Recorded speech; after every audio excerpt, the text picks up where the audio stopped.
గౌరవ ముఖ్యమంత్రి వర్యులు శ్రీ యనమల రేవంత్ రెడ్డి గారు వేములవాడ శుభ సందర్భంగా వారికి మొదటగా శుభాభివందనలు తెలుపుతా ఉన్నాము. అట్టి కార్యక్రమానికి చేసిన పట్టణ ప్రజలు, కాంగ్రెస్ శ్రేయోభిలాషులు, మిత్రులు అందరూ వేములవాడ బహిరంగ సభకు తరలి రావాలని కోరుతా ఉన్నాను. నిన్న ప్రెస్ మీట్లో కొందరు మాట్లాడిన తీరు అసలు వారికి వారు మాట్లాడేది అర్థమవుతుందా తెలియడం లేదు. గత 9.5 సంవత్సరాల నుంచి అధికారంలో ఉన్నటువంటి పార్టీ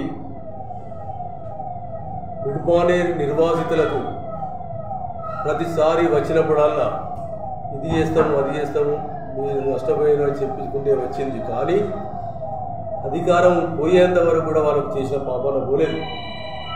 అదే మా యొక్క ముఖ్యమంత్రి వర్యులు వారు రాష్ట్ర కాంగ్రెస్ అధ్యక్షులుగా ఉన్న తరుణంలో పాదయాత్రకు వచ్చిన సందర్భంలో భూ నిర్వాసితుల యొక్క కష్ట సుఖాలు తెలుసుకొని వారికి మన ప్రభుత్వం వచ్చిన తర్వాత తగిన న్యాయం చేస్తామని చెప్పడం జరిగింది.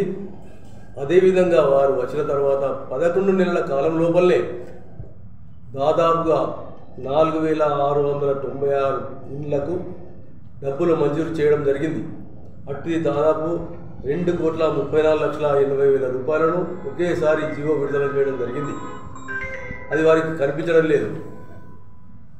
10,000 ఉన్నది కదా 46 మందిని ఇచ్చి కడమ ఎగ్గొడతారా అని మాట్లాడుతున్నారు. ఎగ్గొట్టే ప్రభుత్వం అయితే ఈ 4,696 ఇండ్లు ఇచ్చేది కాదు. కానీ వారి సాధక బాధకులు తెలుసుకొని 4,694 ఇల్లు ఇచ్చుకుంటూ మిగతా చెప్పదండి శాసనసభ్యుల ద్వారా ఒక 5,000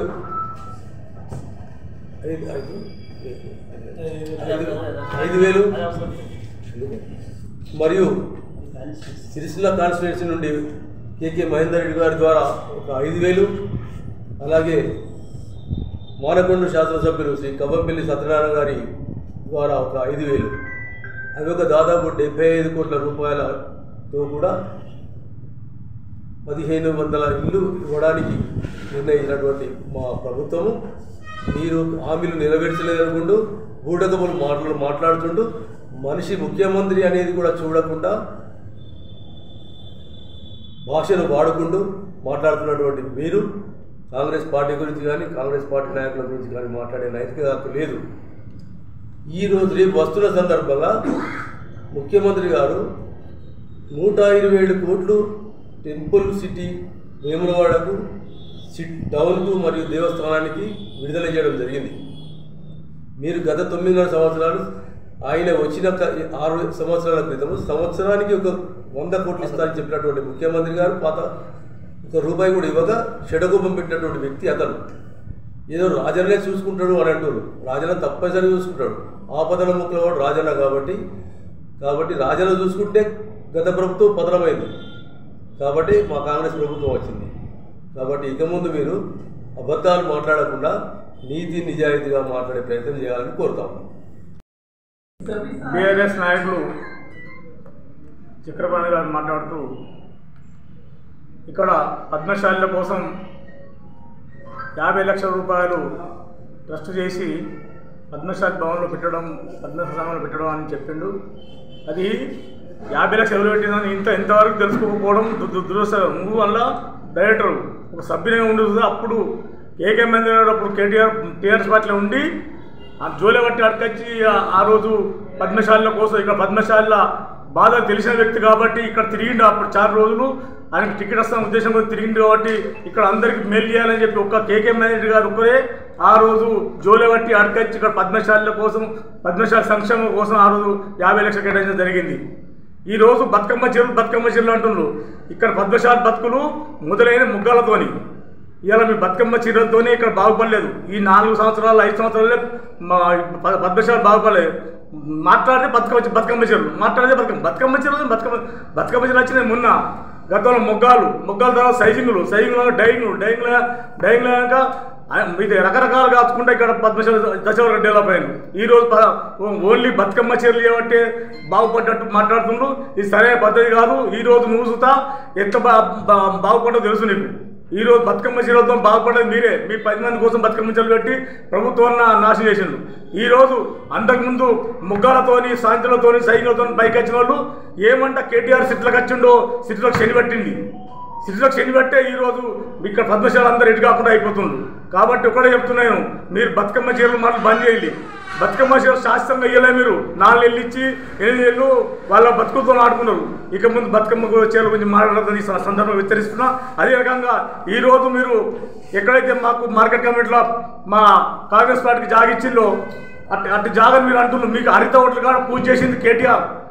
నేను సాక్షి చెప్తున్నా, విలేకరులందరికీ తెలుసు. ఇక్కడ విలేకరులందరికీ అక్కడ హరిత ఓట్ల కోసం ఆడ సాక్షి అయితే దాంట్లో మీ పార్టీ ఆఫీస్ కట్టిళ్ళ పార్టీ ఆఫీస్ పార్టీ ఆఫీస్ పోను పక్కకున్న జాగల హరిత ఓటర్ల కోసం చేసిండాడ. హరిత ఓటర్ల కోసం కండిషన్ చేసింది కేటీఆర్ఏ. దీనికి ఛాలెంజ్ చేస్తున్నారు టీఆర్ఎస్ పార్టీ మీద. ఎవరైనా వచ్చి ముంగడికి వచ్చి అది చేయాలంటే దేనికంటే దానికి శిలాపలక ఉంటుంది. దాన్ని తీసేసి మీరు ఇలా అక్కడ ఫంక్షన్ హాల్ కట్టిళ్ళు. అది అట్టి జాగా హరిత ఓటర్ది. దీనికి కేటీఆర్ మన టీఆర్ఎస్ పార్టీలో ఎవరైనా సిద్ధంగా ఉంటే నేను సవాల్ చేస్తున్నా. అది హరిత ఓటర్లు కావాలంటే నేను దేనికంటే దానికి మొత్తం రాజకీయాలు తప్పుకుంటా. మీరు హరిత ఓటర్ ఇచ్చిన జాగను మీ పార్టీ ఆఫీస్ కట్టుకున్నారు. ఇది అందరికీ తెలుసు, ప్రతి ఒక్కరికి తెలుసు. చెప్తున్నా, మీకు నిజంగా దమ్ము ధైర్యం ఉంటే ఆ అట్టి విషయంలో మేము ముంగడికి రావాలని చెప్పి ఈ సందర్భంగా హెచ్చరిస్తున్నాను. సిరిసిల్ల పట్టణంలో టీఆర్ఎస్ నాయకులు మాట్లాడినటువంటి మాటలకు వాళ్ళ విజ్ఞతకే విడిచిపెడుతున్నాం. ఎందుకంటే మా పార్టీ వాళ్ళ పార్టీ వచ్చిన తర్వాత ఏమయ్యా ఇన్ని రోజుల నుంచి ఇక్కడ ఎత్తలేరు, 3 నెలలు ఎత్తలేరంటే మా 3 నెలల పాప అంబాడుతుంది దేకుతుంది అని అన్నారు. మరి ఇవాళ 11 నెలలే మేము ఉన్నాము. మరి మేమేమనాలి? అట్లా అనకుండా మా నాయకుడు మా రేవంత్ రెడ్డి గారు మరి ఇచ్చిన మాటకు కట్టుబడి అన్నీ కూడా ఇచ్చుకుంటూ వస్తుండ్రు. నువ్వు వేములవాడ టెంపుల్ మీద ఇచ్చినటువంటి మాటలు, ఆ మాటలకు ఎన్ని ఏళ్ళు అవుతున్నాయో అన్ని 100 కోట్లు మరి మీరు తెచ్చిస్తారా? మేము వచ్చిన తర్వాత ఇచ్చినటువంటి 50 కోట్లు వేములవాడ టెంపుల్కు విడుదల చేయడం జరిగింది. అదేవిధంగా మేము ఇక్కడ ఉన్నటువంటి ఎవరైతే కార్మికులు ఉన్నారో, కర్షకులు ఉన్నారో, సేట్లు ఉన్నారో వీళ్ళందరూ కూడా మరి వాళ్ళందరికీ తగిన రీతిలో పైసలు పంపిణీ చేయడం జరుగుతుంది ఈ క్లాత్ గురించి. కాబట్టి దయచేసి మీకు దయచేసి అని ఎందుకు చెప్తున్నా, ఇంకోసారి పిస మాటలు మాట్లాడకండి. పిస అంటే నేను అనేది దయచేసి ఎందుకన్నా అంటే పిస అంటున్నా. కాబట్టి మీరు జర పిస మాట్లాడకండి, న్యాయంగా మాట్లాడండి. మేము తప్పు చేస్తే మీరు తప్పు చేస్తున్నారు అని చెప్పి మాట్లాడండి. మీరు చేసినటువంటి ఎన్ని తప్పులు ఉన్నాయి.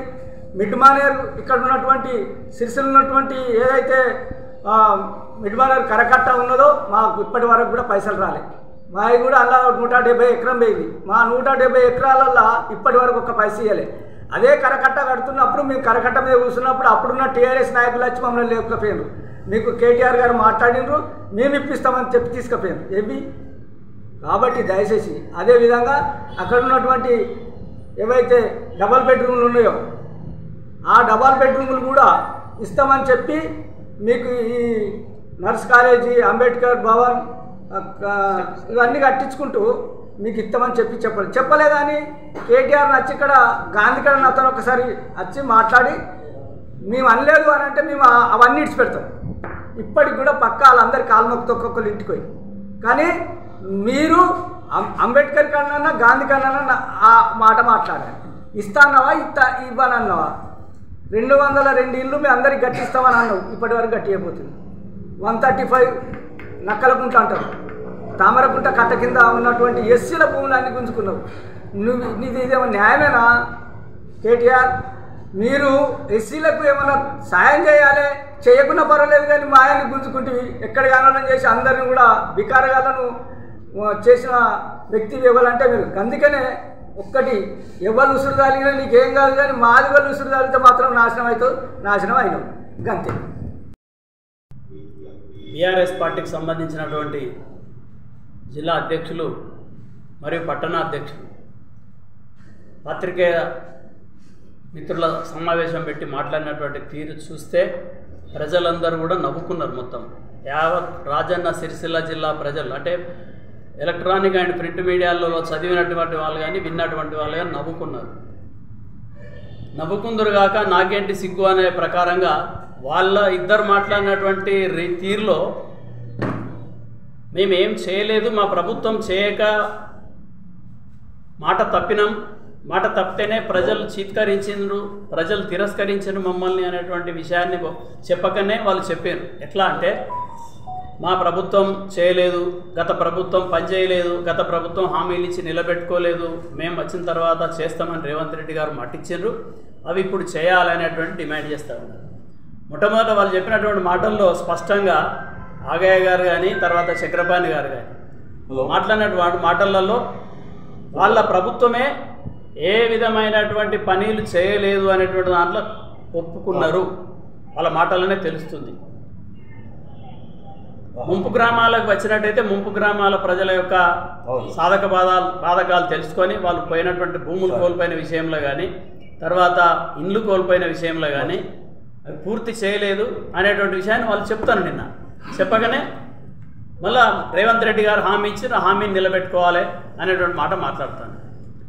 10 సంవత్సరాలు దాదాపుగా 10 సంవత్సరాలు పరిపాలించినటువంటి కేసీఆర్ గారి అత్తగారి ప్రాంతం, కేసీఆర్ గారు వివాహం చేసుకున్నటువంటి రాజరాజేశ్వర సన్నిధి కుదురుపాక గ్రామం ఇచ్చినటువంటి మాట 10 సంవత్సరాల్లో నెరవేర్చకుండా విడిచిపెట్టిపోయాడు. ప్రజలను విస్మరించాడు. ప్రజలకు వాళ్ళ అష్ట కష్టాలన్నీ కూడా బూటకప్పు కళ్ళబొల్లి మాటలు చెప్పి కాలయాపన చేసి మొండి చేయి ఇచ్చి రాజరాజేశ్వరి యొక్క ఆగ్రహానికి గురై పదవి కోల్పోయినటువంటి పరిస్థితి ప్రజలందరూ గమనించింది. ఆయనే చెప్పాడు, రాజరాజేశ్వర సన్నిధికి వచ్చి మాట ఇచ్చి తప్పితే పదవి కోల్పోతారు, ఇదివరకు అందరూ కూడా కోల్పోయిన వాళ్ళు ఉన్నారు అని చెప్పి. ఇప్పుడు మీరు చెప్పకనే చెప్పినట్టు మీ ముఖ్యమంత్రి గారు, మీ మంత్రి గారు అందరూ కూడా ప్రజలచే తిరస్కరించబడ్డారు అని అంటే రాజరాజేశ్వర స్వామికి ఇచ్చినటువంటి మాట మీరు నిలబెట్టుకోలేదు. ఏటా 100 కోట్ల రూపాయలు ఇచ్చి టెంపుల్ డెవలప్మెంట్ అథారిటీ దాని కింద ఈ ప్రాంతాన్ని అంతా కూడా అభివృద్ధి చేస్తా, దేవస్థానాన్ని కూడా దక్షిణ కాశీగా ఉన్నటువంటి వేములవాడ దేవస్థానం బ్రహ్మాండంగా తీర్చిదిద్దుతా, నాకు ఇక్కడ పెళ్ళయింది, నాకు అక్షంతలు ఇక్కడనే వేసిండ్రు, మా మామ నాకు ఇక్కడనే కాళ్ళు కడిగిండు అనేటువంటి విషయాలన్నీ చాలా సందర్భాల్లో చెప్పాను. మా అమ్మగారు డైయింగులు బంధుపడ్డాయి, బ్రహ్మాండమైనటువంటి డైయింగ్ బట్టతోని ఇక్కడ ఎంతోమంది కార్మికులకు పెట్టికోట్స్ కుట్టుకునేటువంటి సదుపాయం కలిగించినటువంటి పరిస్థితి. ఇలా కాటన్ పరిశ్రమ మొత్తం కంప్లీట్ జీరో అయిపోయింది. ఆ బతుకమ్మ చీరలంతా కూడా పెద్ద స్కామ్. ఆ చీరలు ఎవరు కూడా ధరించేటువంటి పరిస్థితిలో లేరు. కేవలం చేన్ల కాడ ఉపయోగించారు ఆ చీరలు తప్ప, వరి చేన్ల కాను మక్క చేన్ల కాను వ్యవసాయ పనుల కాడ ఉపయోగించారు తప్ప స్టీల్ బోర్లు కొనేటోళ్ళు కూడా మా చీరలు తీసుకోలేదు. అటువంటి పరిస్థితితో పాటు ఇప్పుడు మళ్ళీ మా ప్రభుత్వం వచ్చిన తర్వాత ఆర్వీఎం కింద 96 లక్షల మీటర్ల ఆర్డర్ ఇచ్చడం జరిగింది. ఆర్వీఎం రాజీవ్ విద్యా మిషన్ తర్వాత వెల్ఫేర్ ఆయా సంక్షేమ శాఖలకు సంబంధించి 71 కోట్ల విలువైనటువంటి గుడ్డ ఆర్డర్ ఇవ్వటం జరిగింది. ఇప్పుడు మొన్ననే మళ్ళా జౌళి శాఖ ప్రిన్సిపల్ సెక్రటరీ గారు శైలజా రామయ్య గారు వచ్చినప్పుడు మళ్ళీ ఒక 65 లక్షల మీటర్లు మళ్ళీ ఆర్డర్ ఇవ్వటం జరిగింది. ఈ షూటింగ్ అండ్ షెట్టింగ్స్ సిరిసిల్ల పట్టణంలో ఉన్నటువంటి వస్త్రోత్పత్తిదారులకు. ఈ విధంగా మళ్ళీ మా ముఖ్యమంత్రి గారు చెప్పారు, డ్వాక్రా మహిళలందరూ కూడా తప్పకుండా సంవత్సరం 2 చీరలు మంచి క్వాలిటీతో ఉన్నటువంటి చీరలను ఆర్డర్ ఇస్తున్నామని చెప్పి అదంతా కూడా రూపకల్పన చేస్తున్నారు. ఈయన ఏమంటాడు, ఆర్డర్ ఇవ్వకున్నా సరే కానీ మా డబ్బులు అయితే తీయండి అంటాడు. డబ్బులు ఇచ్చేది 79 కోట్లే ఉన్నాయి. ఆ 79 కోట్లలో 10% పోతే ఎంత ఉంటుందో మిగతా అందరికీ ఎక్కడిదక్కడ అన్ని చేసే కార్యక్రమంలో ఉన్నారు. కాబట్టి వాళ్ళ ప్రభుత్వం ఏం చేయలేదని చెప్పి ఇటు పట్టణాధ్యక్షుడు అటు జిల్లా అధ్యక్షుడు మా ప్రభుత్వం చేయలేదు, మీరన్నా చేయండి అని చెప్పిండ్రు. కనీసం మరి రేవంత్ రెడ్డి గారికి ఇవి చేసినందుకు మీరు కృతజ్ఞతలు చెప్పాల్సిన అవసరం ఉన్నది, ప్రజలకు క్షమాపణ చెప్పాల్సిన అవసరం ఉన్నది. ముంపు గ్రామాల ప్రజలకు కానీ నేత వస్త్ర పరిశ్రమలకు సంబంధించిన వాళ్ళకు కానీ రైతులకు రుణమాఫీ చేసి 1 లక్ష రూపాయలు రుణమాఫీ చేసి 4 విడతలుగా అప్పుడిని చేస్తే అవి మిత్తికి సరిపోలేదు. రైతులందరికీ అది తెలుసు, కేసీఆర్ని అప్పుడు చేసినటువంటి మా రుణమాఫీ. కాబట్టి ఈ రకమైనటువంటి అబద్ధ ప్రచారాలు అబద్ధ మాటలు మానుకోవాలి. మీరు రేవంత్ రెడ్డి గారి ప్రభుత్వాన్ని శ్లాఘించాలి, మీరు కృతజ్ఞతలు చెప్పాలి. మీరు చెంపలేసుకొని తప్పైందని మా ప్రభుత్వం తప్పు చేసింది, మా ప్రభుత్వం ప్రజలకు అసమర్థమైనటువంటి పాలన అందించిన విషయంలో ఒప్పుకొని చెంపలేసుకొని తప్పైందని క్షమాపణ కోరాలి ప్రజలకు అని చెప్పి సందర్భంగా డిమాండ్ చేస్తున్నాం. ఊరికి వచ్చినా బాగు దాటిపోయినా అని చెప్పి మంత్రి చెప్పినటువంటి వీళ్ళు మరి ప్రజల యొక్క ఇల్లు 10 సంవత్సరాల్లో కనీసం 100 ఇళ్ళు కూడా ఇవ్వలేదు. మొత్తం 10,000 ఇండ్లు అని చెప్పి ఆయనే చెప్తాడు తోటాగయ్య గారు. అందులో 4,600 పైసలకి ఇండ్లను శాంక్షన్ చేస్తూ దానికి అమౌంట్ కూడా దానికి మొత్తం రూపాయలు కూడా నిధులు విడుదల చేసినటువంటి ఘనత 11 మాసాల ప్రభుత్వం రేవంత్ రెడ్డి గారి పాలన అనేటువంటి మాట చెప్తా ఉన్నాం. ఇచ్చినటువంటి మాట తప్పకుండా మడమ తిప్పకుండా నడిచేటువంటి వ్యక్తి డైనమిక్ లీడర్ రేవంత్ రెడ్డి గారి నాయకత్వంలో నేతృత్వంలో ఇందిరమ్మ రాజ్యాన్ని తీసుకొచ్చి ఇందిరమ్మ కలలు కన్నటువంటి బడుగు బలహీన వర్గాల శ్రేయస్సుకు అకుంఠిత దీక్షతో పనిచేస్తున్నటువంటి రేవంత్ రెడ్డి గారు ఇచ్చిన మాట తప్పకుండా 11 మాసాల్లోనే 4,600 పైసలకి ఇండ్లను మంజూరు చేసింది డబ్బులతో సహా. మిగతా కూడా అతి త్వరలోనే చేస్తారు. కానీ మీరు 10 సంవత్సరాల్లో ఒక 100 ఇళ్ళు కూడా ఇవ్వలేదు కదా. ఇప్పుడు మీరే చెప్తారు అవి వాళ్ళ కోరికలు నెరవేర్చలేదు, వాళ్ళ సమస్యలు నెరవేర్చలేదని. అంటే మీరు ఒప్పుకున్నట్టే కదా, మీ ప్రభుత్వం, మీ ముఖ్యమంత్రి, మీ మంత్రి కాలయాపన చేసి కళ్ళబొల్లి మాటలు చెప్పిండ్రు అనేటువంటి మాట చెప్పేది.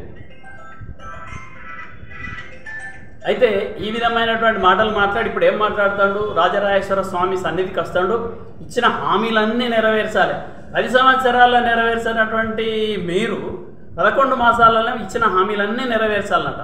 అయినప్పటికీ కూడా ఈ 11 మాసాల్లో అనేకమైనటువంటి అభివృద్ధి కార్యక్రమాలు కొనసాగించడం జరుగుతుంది.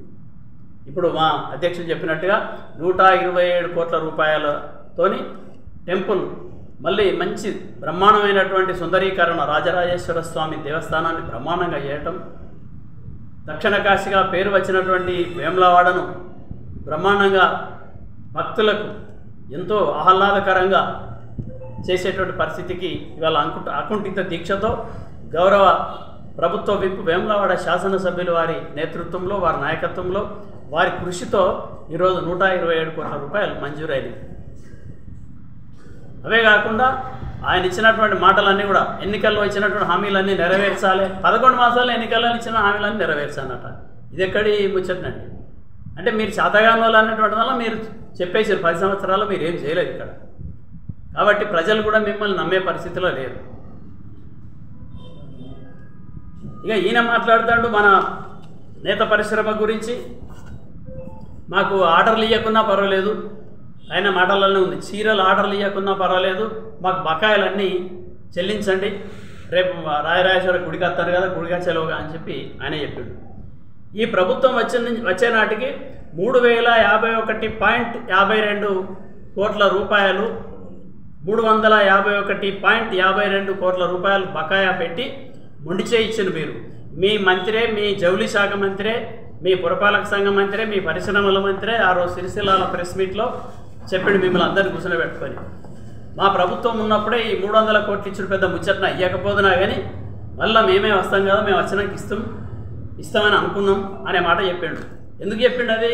వీళ్ళందరూ కూడా మాకు అబంధ హస్తాల్లో ఉండాలి, భయం భక్తులతోని మాకు దాసత్వమై ఉండాలి అనేటువంటి దుర్బుద్ధితోని నిధులు ఆపిండు అనేటువంటి అర్థమవుతుంది. దీనంతా కూడా నేత పరిశ్రమ యజమానులందరూ కూడా, పద్మశాలి సోదరులందరూ కూడా ఆయన మాటలను అర్థం చేసుకున్నారు. ఈయన కావాలనే ఉద్దేశంతోనే మాకు నిధులు ఇవ్వకుండా మెండు చేయించిండి అని చెప్పి. మా ప్రభుత్వం వచ్చిన తర్వాత అంచెలంచెలుగా ఇప్పటి వరకు 273 దాదాపు 273 కోట్ల రూపాయలు రిలీజ్ చేయడం జరిగింది. ఇంకా 79 కోట్లు బకాయిలు. ఆ 79లలో ఫైనల్ బిల్స్ చేసేటప్పుడు ఆ బిల్లులలో 10% అది లెక్కలు చేసి ఇవ్వటం జరుగుతుంది. ఆ 79 పెద్ద సమస్య కాదు, అవి కూడా అతి త్వరలోనే ఇస్తామని చెప్పి మా జౌళి శాఖ మంత్రి గారు చెప్తున్నారు, మా ఆది శ్రీనివాస్ గారు, మహేందర్ రెడ్డి గారు అందరూ చెప్తా ఉన్నారు. ఇవన్నీ కూడా ఒక 11 మాసాల్లోనే 273 కోట్ల రూపాయలు విడుదల చేసినాం. తర్వాత మాకు ఆర్డర్లు ఇస్తలేరు, పని లేకనే చచ్చిపోయినారు, మా వాళ్ళంతా చనిపోతారు అనేటువంటి మాట మాట్లాడారు. అట్లా మాట్లాడి అనవసరంగా తప్పుడు సమాచారంతో ప్రజలను కన్ఫ్యూజ్ చేసేటువంటి పరిస్థితిలో మీరు మాట్లాడడం తప్పు. మీ ప్రభుత్వమే తప్పు చేసింది అనేటువంటి విషయంలో మీరే ఒప్పుకున్నారు. ఇప్పుడు మీ ప్రభుత్వం నిధులు విడుదల చేయలేదు, నేతన్నల బకాయిలు విడుదల చేయలేదు, మా ప్రభుత్వం వచ్చిన తర్వాత ఇది చేసింది. తర్వాత ఇక్కడ వస్త్ర పరిశ్రమ ఈ నాశనం అవ్వడానికి కారణం, మూలకు పడడానికి కారణం, ఇలా పని లేకుండా పోవడానికి కారణం ఆనాడు ఉన్నటువంటి జౌళి శాఖ మంత్రి కేటీఆర్ గారే కారణం. కేవలం బతుకమ్మ చీరల పేరుతో ఇక్కడ సజావుగా జరిగేటువంటి పరిశ్రమనంతా కూడా రాజశేఖర రెడ్డి వారి ప్రభుత్వం వచ్చిన తర్వాత నేతన్నలకు చేయూతనిచ్చి అనేక కార్యక్రమాలు చేస్తూ ఒక వస్త్ర పరిశ్రమలు గాడిలో పెట్టినటువంటి సందర్భంలో కేటీఆర్ గారు జౌళి శాఖ మంత్రి అయిన తర్వాత కేసీఆర్ మా ముఖ్యమంత్రి అయిన తర్వాత ఇక్కడ వస్త్ర పరిశ్రమ మొత్తం బతుకమ్మ చీరల పేరుతో సంక్షోభంలోకి నెట్టిరు మొత్తం. వేరే గుడ్డ తయారు చేసుకోకుండా అయిపోయింది. వేరే గుడ్డ తయారు ఇప్పుడు నేత పరిశ్రమ